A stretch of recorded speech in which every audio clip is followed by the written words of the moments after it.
Hello বন্ধুরা, নমস্কার। আজ আমি ভাগবত গীতার বিষাদ যোগের দ্বিতীয় শ্লোকটি নিয়ে আলোচনা করব। সঞ্জয় উবাচ দৃষ্টা তু পাণ্ডবানিকং বুড়ং দুর্যোধনস্তদা আচার্য মুমু সঙ্গম রাজা বচনম ব্রবৃত্ত। এর বাংলা অর্থ হলো, সঞ্জয় বললেন ধৃতরাষ্ট্রকে, হে রাজন, পাণ্ডবদের সৈন্যসজ্জা দর্শন করে রাজা দুর্যোধন দ্রোণাচার্যের কাছে গিয়ে উপস্থিত হলেন। এর তাৎপর্য হলো, ধৃতরাষ্ট্র ছিলেন জন্ম অন্ধ। দুর্ভাগ্যবশত তিনি পারমার্থিক তত্ত্বদর্শন থেকেও বঞ্চিত ছিলেন।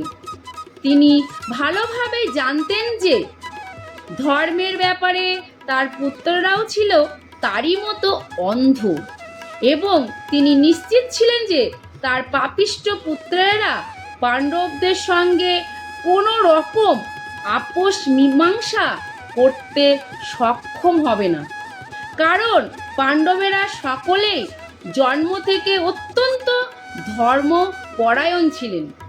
তবুও তিনি ধর্মক্ষেত্র কুরুক্ষেত্রের প্রভাব সম্বন্ধে সন্দিগ্ধ ছিলেন।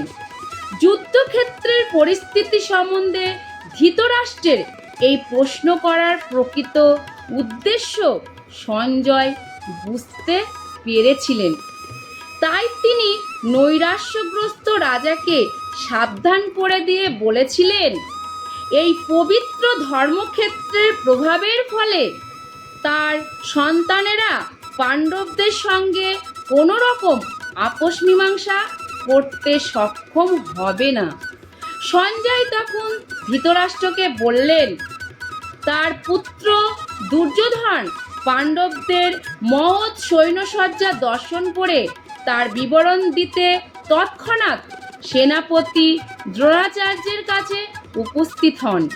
দুর্যোধনকেও যদিও রাজা বলা হয়েছে, তবুও সেই সংকটময় অবস্থায় তাকে তার সেনাপতির কাছে গিয়ে উপস্থিত হতে দেখা যায়। এর থেকে আমরা বুঝতে পারি, চতুর রাজনীতিবিদ হবার সমস্ত গুণাগুণ দুর্যোধনের মধ্যে বর্তমান ছিল।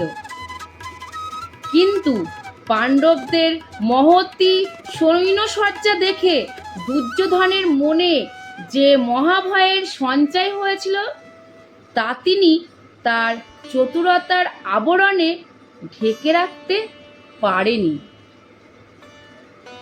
এই ছিল আজকে বিষাদ যোগের যে শ্লোকটি ছিল, সেই শ্লোকের তাৎপর্য এবং বাংলার অনুবাদ। আজ এই পর্যন্ত বন্ধুরা, সবাই ভালো থাকবেন, সুস্থ